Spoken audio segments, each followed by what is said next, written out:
What's up, gang? It's your boy Tommy D, the Nonprofit Sector Connector. This is your professionals and animal lovers show, the P.A.L. show. Woo!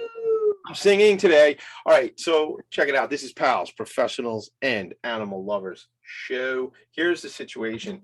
I usually say like that song gets me like kind of mellowed and zen, but something about listening to our theme song today, sort of, I don't know, man. I'm going to call out Tony Robbins because it was like one of those Tony Robbins things, the power within, unleashing the power within. I don't know. That's what I was feeling today. It was like, doom, doom, doom, doom, doom. That's what it sounded like. Well, that's what it sounded like. As it left my speakers, it entered my ears and into my head. That's what I heard. The same thing. See, what do you get out of my head? Get out of my head. It is dangerous in there. You should not be there, Valerie. Don't go there. You'll get hurt. It's a crazy place. I just heard the Long Island Railroad coming to, there it is. There's the train. I got to go. That's my ride. You guys know I'm right next to the railroad here and the train. There it is. They're on time today. There it is again. Yes, that's the 2:02, everybody, just in case you're trying to maybe you're trying to set your watch. I haven't worn a watch in 2 years. I kind of put it on the shelf back in March of 2020 because I'm always at my desk here in the attic. All right, so let's do this. This show, it was an idea. Like anything else that happens in the real world, came out of the ether, went into Valerie's brain, and then Valerie said, I want to do a show. And I said, let's do a show. And that happened back in September last year. I don't know, 25,000 people checked in over that 4 or 5 months of last year to see what was going on. So excited about that. How do you check in? Well, you can check in on Facebook, Talking Alternative Broadcasting.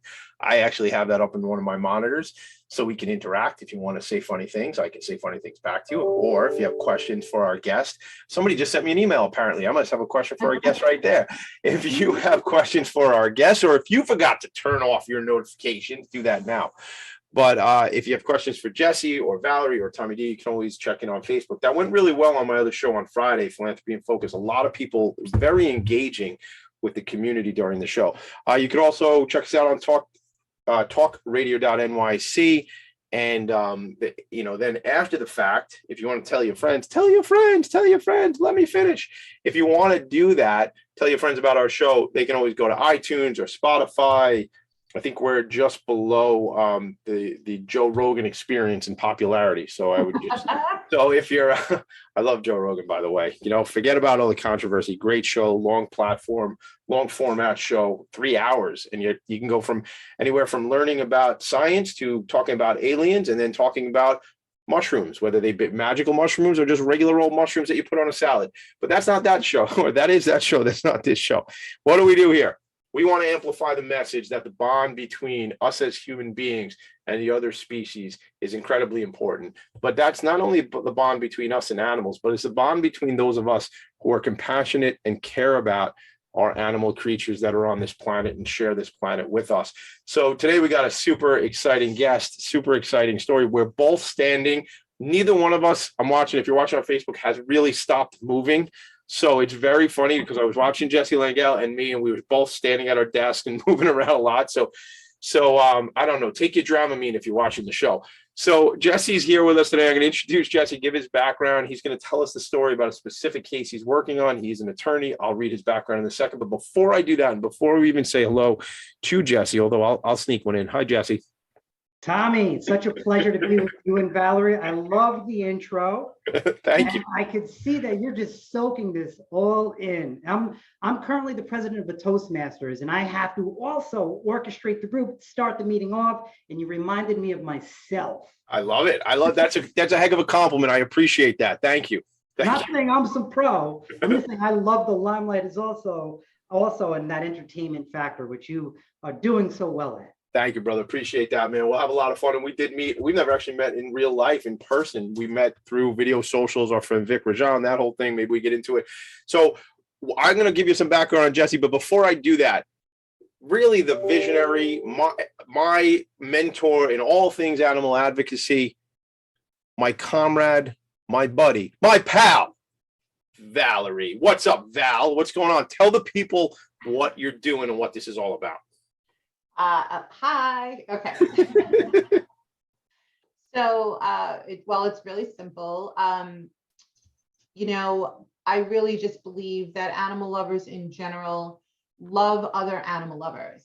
And if we want to help each other, we should do so in any way we can. So let's take, for example, Jesse. Jesse's a lawyer that's here today.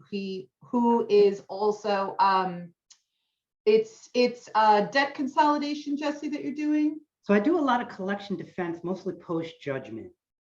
Okay, so what he said, but the point is that if there's anyone who needs a referral for this type of work, if there's any company or someone pursuing that needs advice from an attorney in this realm, all things being equal, saying, you know, do you want to use this attorney versus that attorney? Jesse is fighting for the animals. So as an animal lover, you know, whether it's getting a slice of pizza or whether it's buying real estate, we want to support through our actions and consumer dollars those people in business who are doing good things for the animals. So that's really what this is. We're building a compassionate network, and we're highlighting rescues, people out there advocating for positive welfare legislation reforms. And so Jesse's just one of those many people, but again, we're looking to support those people. So thanks for tuning in and being a part of this. Awesome. Thank you, Valerie. Real quick, we're going to introduce Jesse, do a little background bio, the whole thing in a second, but I want to just make a quick shout out because I have to do this because first guest on the show was a gentleman by the name of Reno Di Maria, Joanne's Pizza. The name of the program was Puppy Mill Thugs, which is such a bad A-word title for a show, and it was a good show. So for my birthday, which was last month, Valerie sent me a pickle pizza from Joanne's Pizzeria in Roslyn, New York, not too far from the attic. You also sent me, Val, by the way, thank you. I'll say it like I already said it, but I'll say it here. Thank you. But you also sent a regular pie over that day. And we call, it's a funny story. Here's a story. I call it a pie. You guys want to order a pie? You want to order a pie? I had a friend of mine from New England, a guy from Boston who comes through and he goes, what'd you say? You gonna order a pie? I go, yeah, we're gonna order a pie. You hungry? He's like, what are you gonna order? Like an apple pie? Like like a blueberry pie? I go, dude, what are you talking about? He goes, what do you? I said, I'm talking about pizza. He goes, no, bro, we call it za. And I go, no, dude, no, we like, what are you even talking? Shout out to Justin. I haven't talked to you in, I don't even know, 10 years, but that's what a pie is. I was on the phone with somebody that day. I said, I'm gonna order a pie. They understood what I meant. Anyway, that's what we say here on Long Island. Val, you sent me a regular pie that day as well. And my kids now have ordered from there like 3 times because their regular pie compared to where I get my pizza over here in the neighborhood. Well, I don't want to say it was better because I love my local pizza shops too, but we were really digging the regular pie that we got from Reno. So since you bring these things up, it makes me think about it. You know, we now support Reno because he's out there supporting the efforts that we're about. So perfect example. And if you haven't tried out pickle pizza, I'm not sure what you're waiting for. Call Joanne's Gourmet Pizza in Roslyn and they will hook you up. And it was like ridiculous. Like it was like a big old slice with pickles and what. Shout out to Reno, definitely, but also like, again, it's the ripple effects like we talk about, because so, you know, here it is years ago, I met Reno at an anti-puppy mill protest. Fast forward, he's the first guest on our show. He brought us the co-guest, if that's a term, that day. Because of that, you visited a rescue with your son. Yes. You know, it's just incredible how much awareness and how one thing leads to another. So that's what we're going to continue doing here. Right on. And that's just the stuff you and I do, not to mention who does what outside of the things that we don't even know. So let's talk about this. So Jesse and I met through, and again, we never met in real life, and hopefully we will someday, but we always sort of liked each other. And I don't know where I saw something post up. I say post because I saw something in the Post, the New York Post, and I don't read the New York Post. It must have come up in my email or I don't know, on a stream. And I was like, dude, I know that guy. I know he's like in the Post. I got to talk to this guy. See, I go, Val, you got to talk to Jesse. He's doing this thing, this subject matter that I think would be great on our show. So let me do a little background. I'm going to let Jesse then introduce himself. Then we'll take a quick break. Then we'll come back and tell the story. So who is Jesse Langel? He is a lawyer who's taking action against meat suppliers for making factual claims or wants them to be making factual claims in advertising and in labeling and asserting this term humanely raised, which we will dive into today. He earned his bachelor's degree from Arizona State, earned his law degree, his JD from NYU, New York Law School, right? And then his master's in taxation, so tax law, from New York Law School as well in 2013. Started his career malpractice cases, representing patients and babies in cases including birthing injuries, traumatic brain injury, shoulder dystocia. And he learned quickly that he wanted to be independent and started representing consumer debtors. But take this into a little bit further. His practice area, he goes back to school, learns about taxation, and I will tell you, I got to ask him this today because I knew coming into this conversation, this dude, and I mean that with all due respect when I call you dude, but this dude reads like, I know the word, voraciously, I think is the word people use when they speak about reading. But like I love to read, but I'm not real quick at it. But Jesse was doing these videos where I was watching what he would do. He'd read a book and then basically give me the Jesse's notes in a video and like, bah, bah, bah, bah, bah, here's why the book is good. Bah, bah, bah, bah. And there was something when I was Googling him the other day, or actually I was Googling a book the other day. I think it was a Tim Ferriss book, because I think I emailed you about this, the 4-hour work week. That's correct. Yeah, I don't even know what like the 40-hour work week is like anymore. So I got to read that book. But there was like a whole thing. Jesse has a video on Amazon promoting this book. And I was like, this is my guy. So here's what he's talking about books, right? He immersed himself in animal rights law, reading Sapiens, Meatonomics, and listen to the title of this one: Why We Love Dogs, Eat Pigs, and Wear Cows.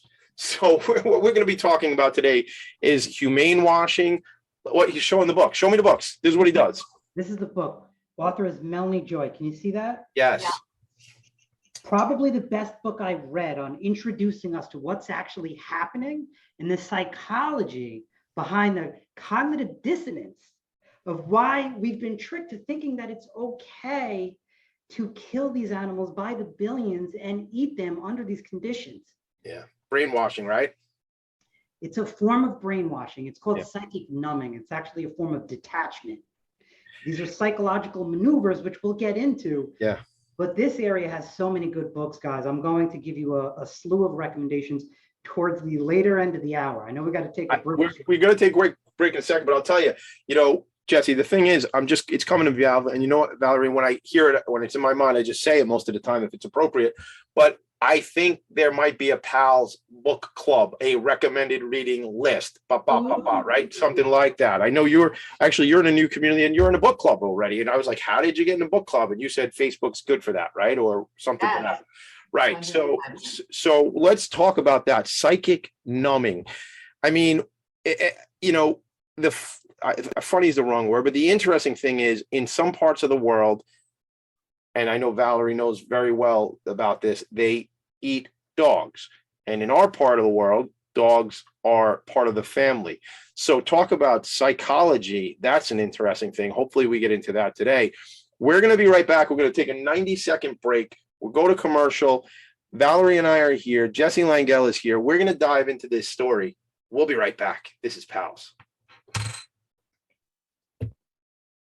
Are you a business owner? Do you want to be a business owner? Do you work with business owners? Hi, I'm Stephen Fry, your small and medium-sized business, or SMB guy, and I'm the host of the new show, Always Friday. While I love to have fun on my show, we take those Friday feelings of freedom and clarity to discuss popular topics on the minds of SMBs today. Please join me and my various special guests on Friday at 11 a.m. on talkradio.nyc. Are you a conscious co-creator? Are you on a quest to raise your vibration and your consciousness? I'm Sam Leibowitz, your conscious consultant, and on my show, The Conscious Consultant Hour, Awakening Humanity, we will touch upon all these topics and more. Listen live at our new time on Thursdays at 12 noon Eastern Time. That's The Conscious Consultant Hour, Awakening Humanity, Thursdays, 12 noon on talkradio.nyc.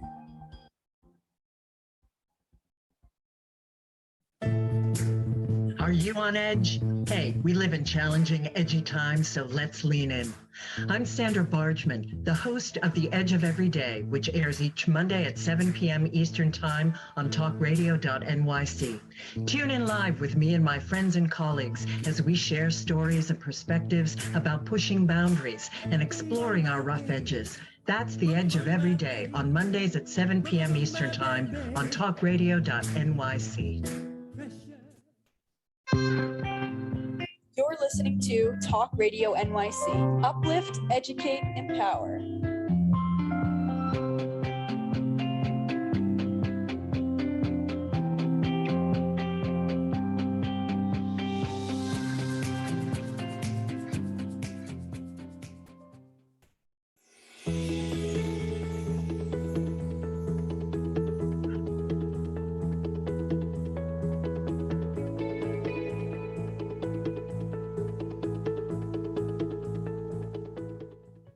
Welcome back, my pals, to the show called Pals. What's going on, everybody? Tommy D, Valerie's here, Jesse Langel's here. Talked about Jesse at the beginning. They're really an attorney who is so focused on advocating and educating us on the welfare of animals and really some of the psychic numbing of what we're experiencing. So, Jesse, take it away, man. We're going to have questions, but I feel like I could give you the baton and let you take it away, and let's dive into this conversation, please. Sure. Tommy, first off, you're such a natural at this, man. You are the next, I don't want to say Rush Limbaugh, because I don't know your political leaning, but somebody that gravitational, you were it, Tommy. Oh, thank you, bro. Appreciate that. That's awesome. Thank you. You're very welcome. So how did I get into this? I'm a trained litigator. As you stated so succinctly earlier in the show, I've been practicing about 15 years. I've had my own law practice for about 13 or so, maybe a little bit less. And I really love what I do. I help consumers out of really bad situations in the context of bank restraints and wage garnishments. And this consumer collection debt defense practice that I speak of was born out of the Great Recession. So right around the 2008 area, while I was transitioning from medical malpractice that you referred to, I wanted to be independent. So I started looking for volunteer opportunities. I kind of stumbled into this volunteer program at court, and I noticed how badly these consumers were being treated, kind of like the animals being treated now. So I guess there's a little bit of an analogy there. And I just saw the deficiency of the evidence on the plaintiff side in this area of law. So I said, let me jump out on my own, put together some Craigslist ads, got some clients, did some direct mailings, got a little bit off the ground, got a website off the ground, put a lot of content out. So here I am about 13 years later. And for about the last 10, Tommy and Valerie, even though I really enjoy what I do, I find it rewarding, I've been searching for something a little bit more impactful from a personal fulfillment standpoint. And by the way, I am standing here, I'm at my treadmill desk, which I do encourage everyone to get if you haven't thought about a treadmill desk, up your step count, 20, 30,000 steps a day. Wow. But yeah, no, it's incredible. That's what Ariana Huff also got, I think, from Huffington Post, HuffPo. She was having health issues and she got a comparable desk, I believe, and she's doing much better. You know what happened to me last night? I'm in a meeting last night, right? And I happen to be seated while I'm in this meeting. And one of my buddy Machen, he sends me a message in the chat. He goes, dude, I don't think I've ever seen you sit down before. And I go, you know what? I was actually getting into some work like during the day and I sat at my chair. But like for the most part, I'm on my feet. There's something to be said energetically, obviously for your health, but energetically to project and when you're speaking versus being slumped over. I have not gone to the treadmill, but but maybe I should. Maybe I agree. They say sitting is the new smoking. Yeah. But Jesse, just getting back to what you were saying, like, sure. So when you were searching for something to fulfill that personal side, did you have any inclination to fight for the animals, or was it just suddenly something hit you like a brick?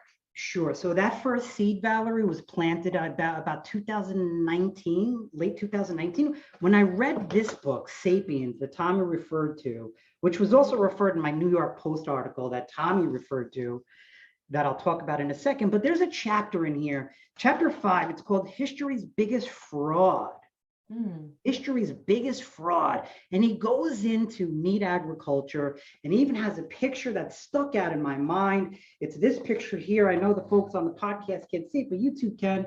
It's that calf locked in that little like wooden cage. And he talks about how they're bred to be confined, so they literally can't move or stretch their muscles. So their meat is pink, because that's how the consumers want. They want pink, underdeveloped meat. It just struck me That chapter in the book struck me so deeply that that was the first seed that I knew something was drastically wrong in meat agriculture. So that's about late 2019, early 2020. And that is the chapter that stuck out in my mind. And then fast forward a little bit after having taken a break from reading. Tommy mentioned I like to read a lot. I do like to read a lot. I do have a YouTube channel that I reviewed books, but I needed a break. So I let the brain rest and immersed myself in the practice.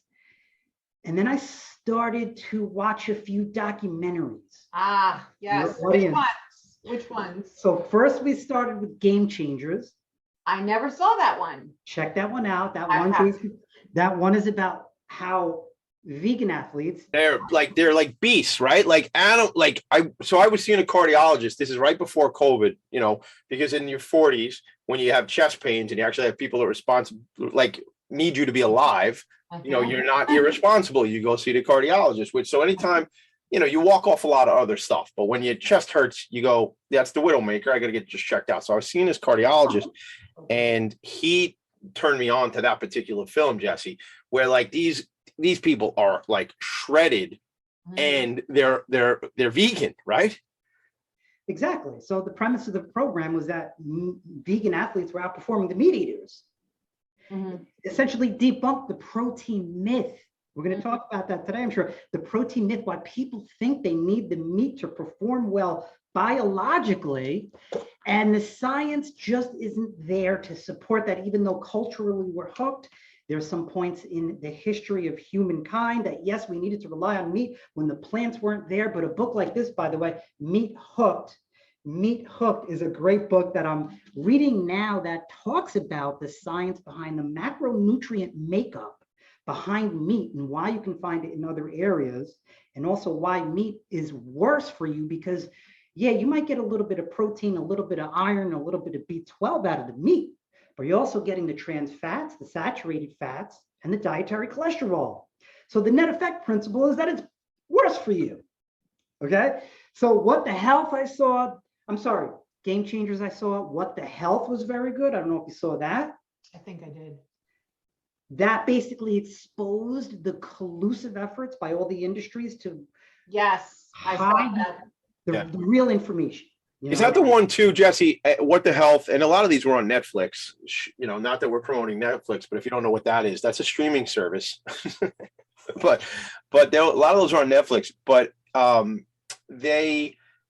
is that the one where you go down to Carolinas and they show the amount of methyl gases that these animals, these livestock are producing, which actually is negatively affecting the environment.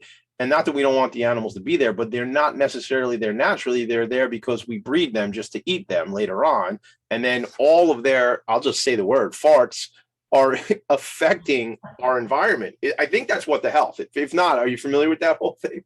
Yes, sir. So What the Health, similar to Cowspiracy, I believe it's the same documentarian. Okay. If I'm not mistaken, also similar to Seaspiracy series, which is same concept, different documentarian. But yes, they exposed the concept of what's really causing the climate change, methane emissions, as you alluded to. There were questioning heads of industry and the heads of these nonprofits that allegedly look out for the environment. And then when confronted by these issues of meat agriculture that disproportionately affect the environment when compared to even things like transportation, they were silent. They couldn't really answer it. So it's just, go ahead, Val. I also want to mention that I had a neighbor, she was a lovely girl. She actually drove around on her Jeep. She had bumper stickers and signage that promoted all of these movies, right? And like Food Inc. and Forks Over Knives and all of that. And, she was 100% vegan. I'm sure she still is. But the point is, we had a really great conversation one day. She came over and she made a point that I had never considered or thought of before. But it's really sad if you think about it. She said the other factor that people don't realize when they're purchasing like beef, chicken, pork, whatever, is that the people who are working in these facilities are often depressed, suicidal. They don't know what else to do. Like they need a job. They need to put food on their table.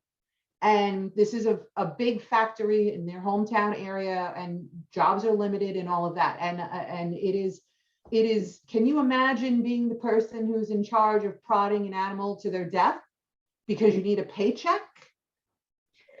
I found that to be really a very profound point, honestly. Such a profound point. They develop PTSD. It's so traumatic. These death-saturated slaughterhouses are so traumatic, they can't get over it again. It's literally the worst place on planet Earth you can find yourself working. So not only are they in this environment developing these hideous diseases like PTSD and carpal tunnel syndrome, because all they're doing is they're sitting on a factory line, just cutting meat all day. Sometimes they're chopping their finger off. Sometimes they're developing wrist injuries and other horrific injuries. As a matter of fact, Melanie Joy in this book, Why We Love Dogs, has a chart of all these hideous injuries caused by all these barbaric and medieval devices to mutilate these animals. So then I want to be clear, I'm forthcoming. You know, I'm not 100% vegan. I'm not vegan. However, I am, and the reason I'm confessing this is because I do consider myself to be an animal lover, and some people if they're extreme vegan or whatever you want to call it, they will be very harsh and very judgmental to anyone who's not. They'll say you can't be an animal lover if you're fighting for cats and fighting for dogs, but then at night you go home and eat pizza. Well, okay, so I don't agree with that. However, what I do want to say is, as much as everyone has compassion for the animals, we also have to have some compassion for each other. And I think that the right approach, or the best approach and the most effective, is going to be encouraging people, giving them the education and information, giving them the resources, and not trying to bash them over the head, like with your beliefs and what you want to see them become. I think just like a religion, if I walked into someone's house and I said, you're in the wrong religion, I know you've been doing this your whole life, but it's wrong and you're going to burn for it. Well, that's probably not as effective as taking a more understanding, compassionate approach and saying, why don't you take a look at this piece of literature or whatever. So I want to encourage, we just had Impossible chicken nuggets for lunch today. I love them. I think they're better than the other ones that we've tried, whatever. But like, everyone has their own personal journey. And I just want to encourage people to just be more thoughtful about what they're putting on their plate. No doubt. Well said. Really, really well said. Jesse, I know we got a lot to cover. We're going to slip out. We're going to go to a quick break in a second. But, I got to echo what you're saying about, because it's about compassion. This show is about compassion. In fact, our awards that will be coming up, wink, wink, nod, nod. There's a little secret for you all, but our awards will be around compassion. It's about, and shout out to John DiLeonardo, because John's a vegan, right, Val? Yes. And John's organization goes out and saves, and John's been on our show, and he saves fowl and ducks and chickens and wild, like turkeys, and not wild turkey the drink, gang, that's for another show, but like turkeys who live in the wild. And but as you shared with me, John is, he educates people. It's not like in your face, like everyone should change, because again, it's like a train going down the tracks. This train has been going at this momentum for such a long time. It isn't something that's just going to go, oh, well, forget it, we're not going to do that. Not to mention the hundreds of millions of dollars and all the stakeholders and politicians that earn off of their constituents eating meat and buying meat and blah, blah, blah. And the fact that we brainwash ourselves to say that we need this, to Jesse's earlier point. So there's so much here to unpack, and we're going to try to unpack some of it for you today and give you different options. But be compassionate with others, but be compassionate with yourself. I mean, I've gone ups and downs, and I told Valerie, I've gone through raw food diets and all vegetable diets. And in fact, that we made a bunch of quinoa, just last week as a result of some of these conversations to just get, and maybe we'll talk about those types of like ancient grains, Jesse, where we can get that stuff. I know you're not a nutritionist, but you probably read the whole curriculum that a nutritionist would have read anyhow at this point. Are you a speed reader? I need to know. No, but I have a trick, Tommy. What is it? The trick is, while you're reading the hard copy of the book, use the Audible version in your ear, so you could do guided reading. So you have a nice fast pace and heighten the experience of the content. I loved people to tell me stories. I love audiobooks, by the way. So you're saying do both at the same time. So it's all like the proctor, like read to yourself as I read aloud. Make sure you have a number 2 pencil. You're going to be old enough as us to remember that type of stuff, folks. Rip Yes. it like that, right? Yes, you do that, you will burn through books very, very quickly. I love that. What Thank great you. insight. You see the stuff? Do you see, pals? Do you see what we're bringing you here? We're breaking it down. We're bringing knowledge. Jesse Langel, Valerie Heffron, and your boy, the nonprofit sector connector. Right back, 90 seconds, pals.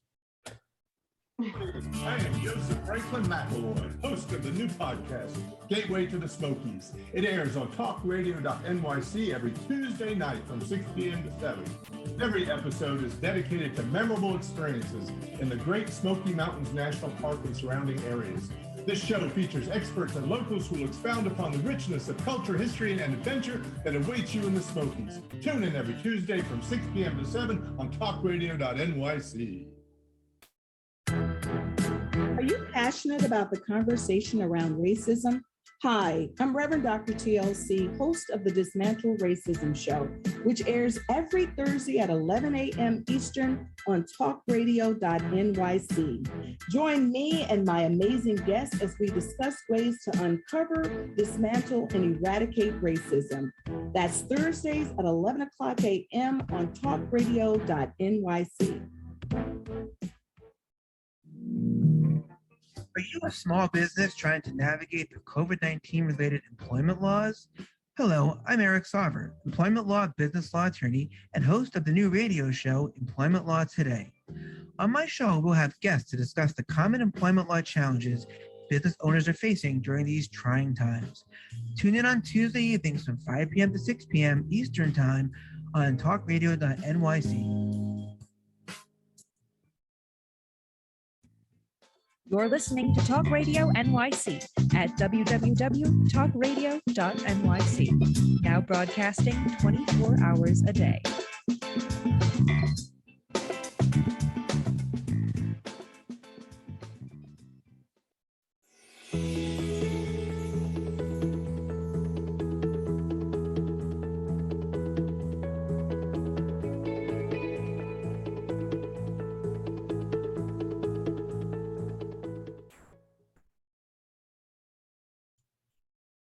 Hello, everybody. This is Tommy D.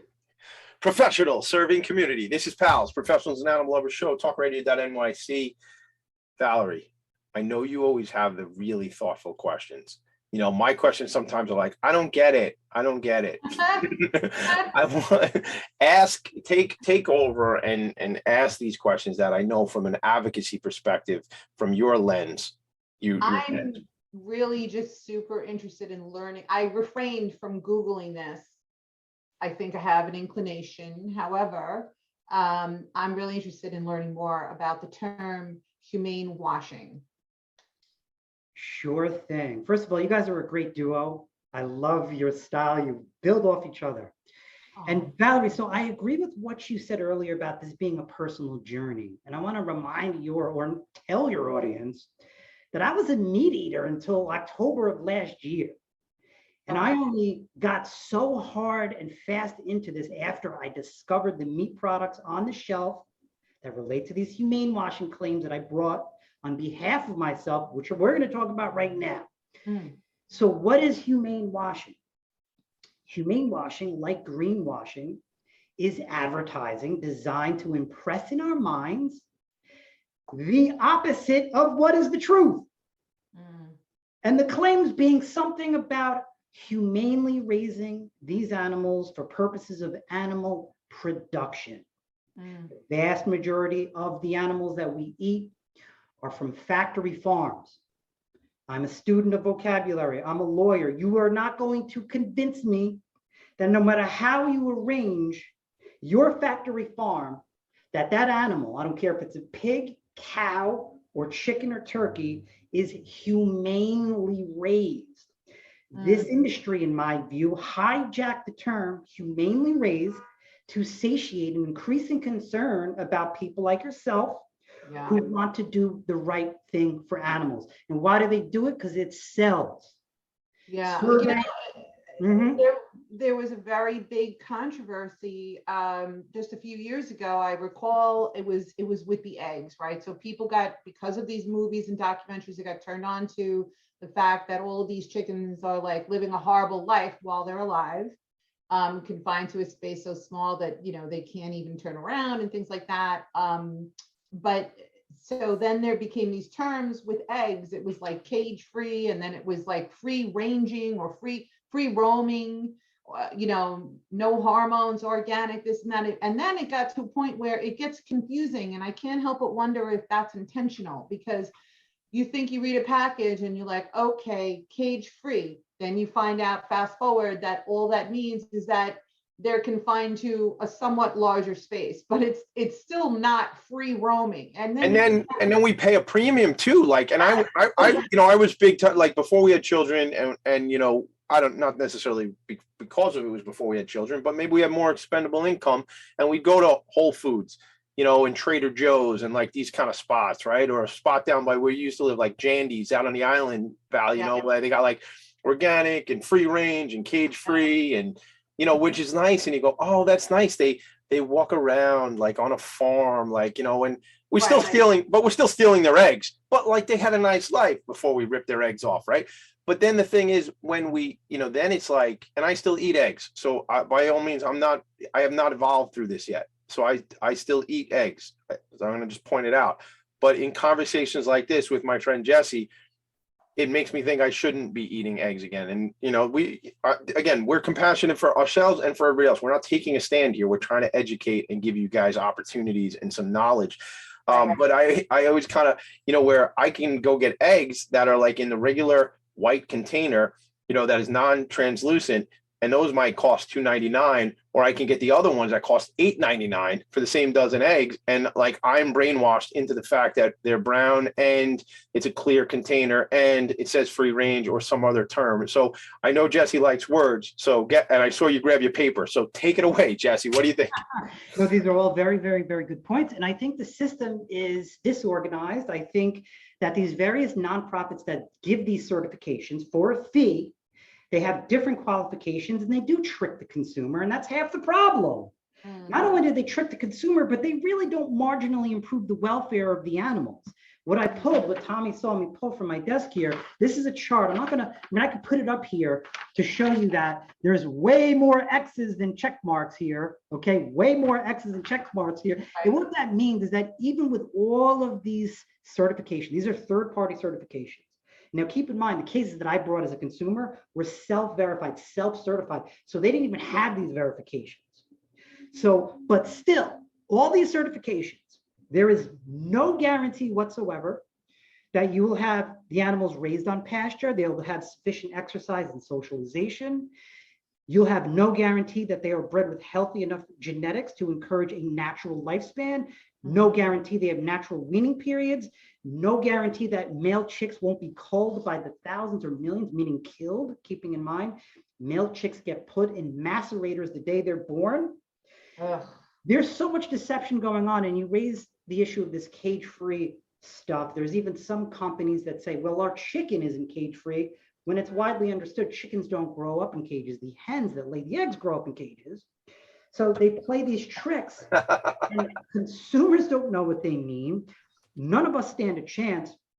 I think, by and large, they're almost just as culpable as the self-verified companies that don't tell us the truth, because they're giving this imprimatur verification of quality that's really not regulated, okay? So one thing I've really discovered during the course of these cases is that I'm going headfirst into this issue of preemption. Preemption means, well, since the USDA had looked at the label of these meat suppliers and they gave the green light to put them in the stream of commerce to sale, then that means that they were approved and they were safe and they were non-misleading to the consuming public. That's what I'm facing. My argument is nonsense. Number one, the federal law at issue doesn't preempt claims like mine. It actually furthers the purpose of the act, which is not to deceive consumers.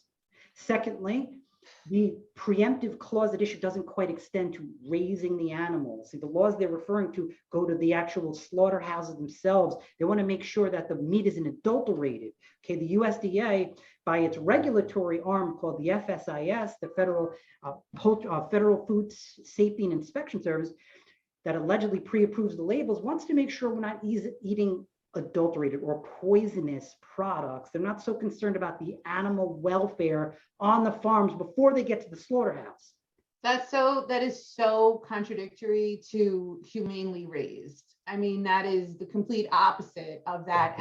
And what also, you know, really gets me is that, look, I don't trust the USDA. I'm just saying that out loud, because one of our biggest bones of contention as an animal advocate are these puppy mills. Well, guess what?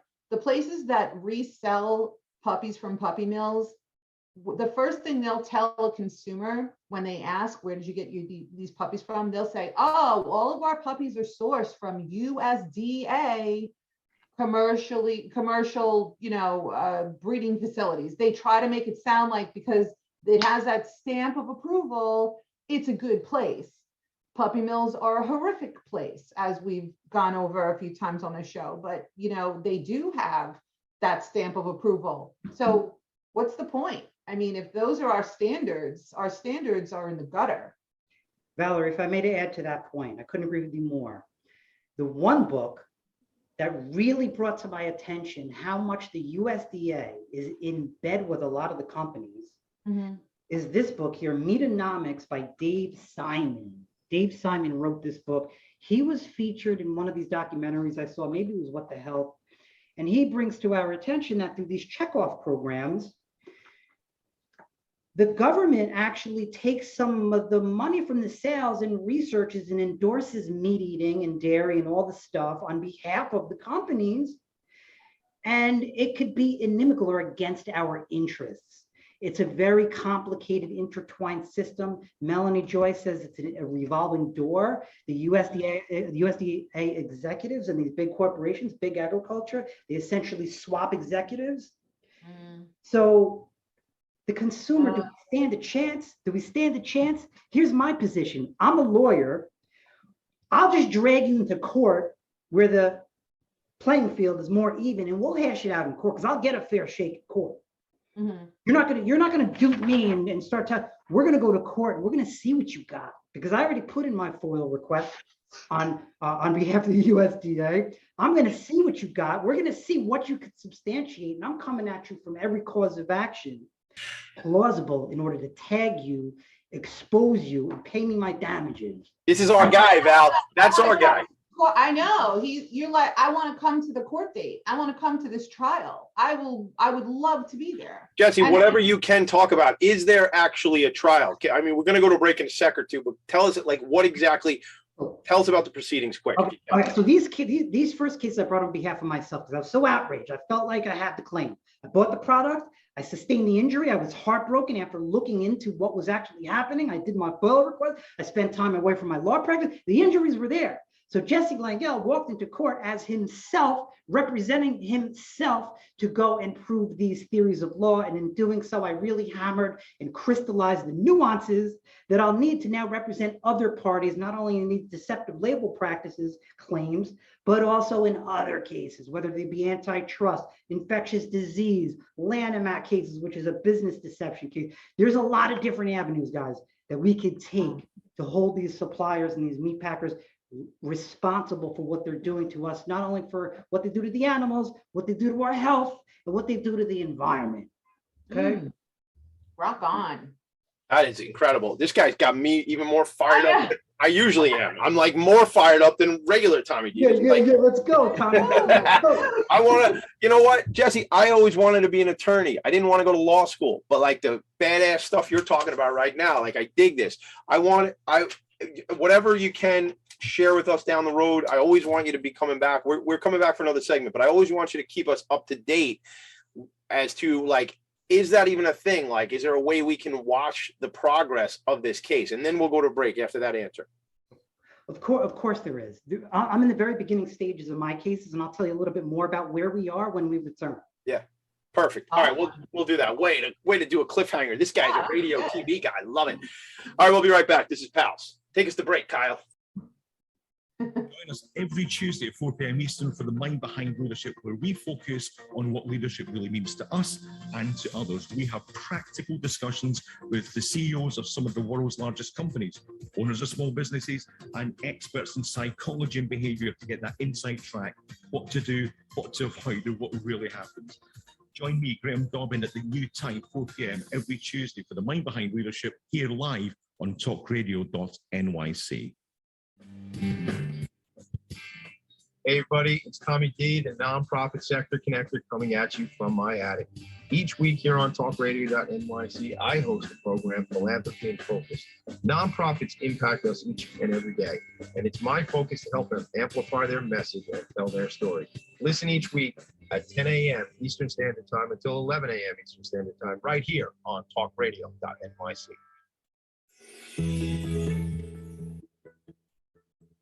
Calling all pet lovers. Pet Avengers, assemble! On the Professionals and Animal Lovers show, we believe the bond between animal lovers is incredibly strong. It mirrors that bond between pets and their owners. Through this program, we come together to learn, educate, and advocate. Join us live every Wednesday at 2 p.m. at talkradio.nyc.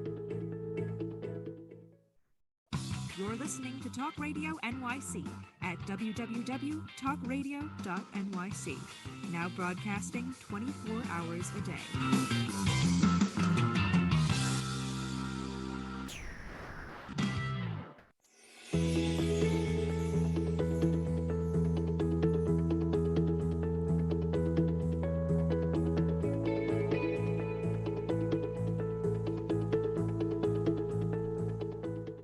What's up, gang? It's Tommy D, Professionals and Animal Lovers show. Jesse Langel is here, attorney who is currently representing himself, which if you're an attorney is okay. But I know people who represent themselves who probably should get an attorney. But anyway, let's humane washing, psychic numbing, which, you know, some people go through to try and do to themselves in their 20s. But psychic numbing, I mean, tell us about this stuff, Jesse. One promise about this show that we share with you guys every week is we will always run out of time before we run out of stuff to say. So I'm actually seeing Jesse Langel as being like a correspondent that comes back to us every 6 weeks or so, or every time there's an update in this case and gives us a 10-minute segment on what's going on, and we'll figure it out. So Jesse, take us through this. By the way, Val, I see your cat ears. I do not have ram's horns with me today. What are the cat ears all about? Tell everybody real quick, and then we go to Jesse. Go Bengals. Go Bengals. All right. I think in a fight, a ram versus a Bengal, there was an episode of Perfect Strangers where Valerie Bartakamus picked the winners of the weekly football games by could a bear beat a Bengal or could a Bengal beat a bear, and he won. He crushed the bookmaker that week. If you didn't see Perfect Strangers and you have no idea what I'm talking about, I don't know, Google it. Perfect Strangers, Valerie Bartakamus. Anyway. How do we follow your case, Jesse? Jesse, how do we follow your case and stop Tommy from talking? This is such a fun format that you guys have going on here. It's relaxed. People enjoy it. Part of it's your personality. So the cases are in their beginning stages. So I brought these cases. I brought them all in Manhattan Supreme Court. And because I sued particular defendants, which I really can't talk about because we're in active litigation and I'm talking with their lawyers and I'm close to resolving some of these. But because I sued some of these entities, because I sued most of the entities in Supreme Court for over $75,000, they removed the case to federal court. So I'm battling 3 of the defendants in federal court, which I love because federal court is like the cream of the crop. You're getting the best lawyering, you're getting the best reasoning from the judges, you're getting law from all over the country, which you can import from other circuits to come into the Second Circuit. So you're seeing really what's happening nationwide and incorporating it into your case. So to get back to what I was saying, we're in the very, very, very beginning stages, okay? I filed the complaint. They send me either a request for an extension or we fight a little bit about this issue of standing. One particular defendant has tried to attack my case based on preemption. I shot back a response saying that's absolutely nonsense. I have full access to my claims. I see Valerie dancing. So you have to understand litigation takes a lot of time. Now, in federal court, if you have a good case, my experience is, because I used to do a lot of federal work as a consumer litigator enforcing federal claims that against debt collectors that were doing bad things in federal in the context of a federal statute that governed their conduct. But if you have a good case, the defendants and their lawyers, they're inclined to resolve the cases early on because litigation costs a lot of money. So I'm finding that they're coming back to me in good faith and they're trying to resolve my grievances satisfactorily within the confines of the law. Okay. That's fantastic. So just to tell you what the law is, so I sue under basically 4 causes of action right now. Number 1 is deceptive acts and practices under state law. And that basically says anything you do in the course of business that's deceptive and I suffer injury from it is actionable. I can sue you for it. The next statute is a false advertising statute, which is really the gravamen, really the heart of what I'm getting at. I'm saying your humanely raised claim is false. It isn't consistent with the truth. And then I add in negligence theory and a gross negligence theory on the claim that because they are misbranding the product, that violates a separate state law, the agricultural law of New York. Every state has their own agricultural law. So I say that's an additional violation of your duty owed to me. Therefore, I could bring you to court. Yeah, you got me all riled up. And you know, I need to actually just thank you, Jesse, in the sense of, okay, I titled this show Jesse versus Goliath because you are truly taking on huge entities. Now, that said, I also want to thank you because on a much smaller scale, I can personally attest to the fact that I know many people, animal advocate wise, who will kind of report things anonymously, whether it's through my advocacy page on Facebook privately, or a text or an email or a phone call. And please don't use my name, please don't, because people are so afraid of retaliation and repercussions, whether it's they have a business and they're afraid of people storming their business and giving them negative reviews, or whether it's they're using a program of a municipality and they don't want to be cut off, or they work somewhere and they're afraid of getting fired or demoted. So it takes chutzpah and a spine to stand up for something you truly believe in. And I'm thanking you from the bottom of my heart and just encouraging others to do the same. I don't think we've ever said chutzpah on the show, so thank you for bringing chutzpah into the conversation. Jesse, so I want to go one step further too. What is, I wrote down all your grievances and how do they resolve your grievances? Like how does this thing get solved? And you can't tell the future, but I mean, like, what do you want?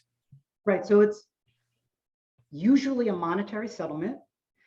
And if I can succeed in having them change their labels, which is very, very difficult because that's a form of injunctive relief that I would really have to go to the mat for, but that's part of what I demand. So I demand money and I demand injunctions. I go in and I say, you need to withdraw every package you have, this claim.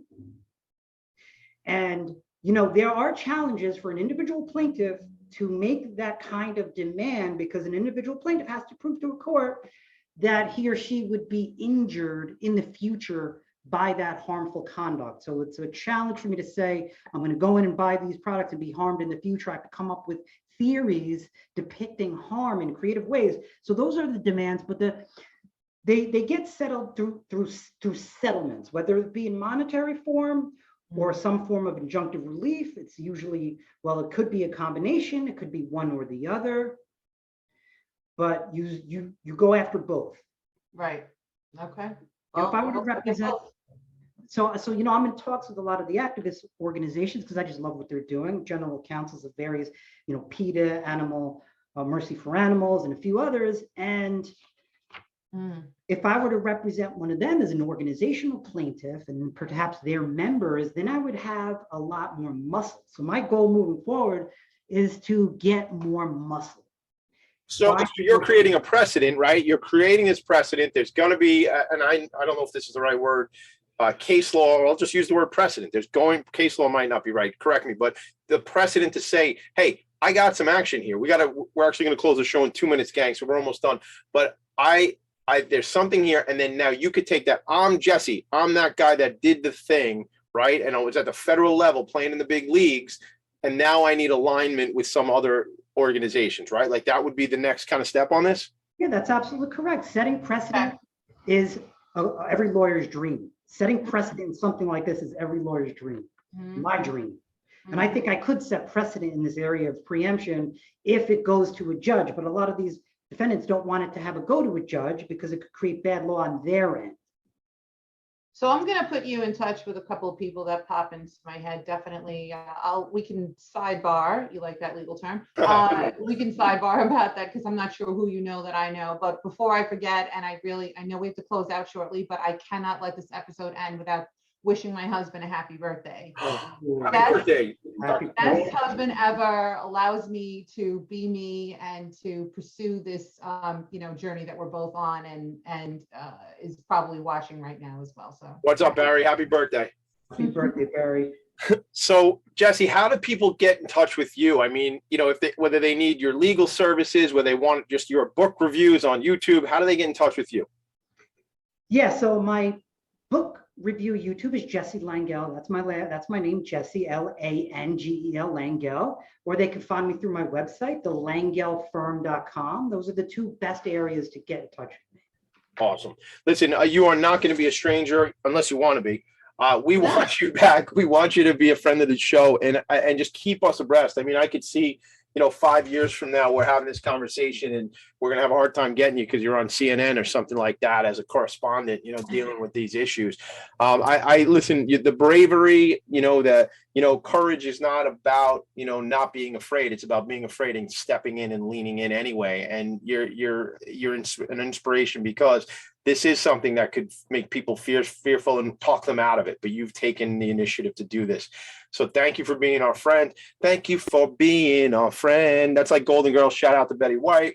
We miss you, Betty White. Not that you knew me, but we miss you. Look, Valerie, thank you for your vision of the show. Jesse, thanks for being on the show today. Thanks for Kyle taking care of the executive production duties here for us. And I leave you with this. In his total commitment to nonviolence, Gandhi always included the animals by stating, the greatness of a nation and its moral progress can be judged by the way its animals are treated. Thank you, everybody. Have a great day. Thank you, guys. Yay, Gandhi!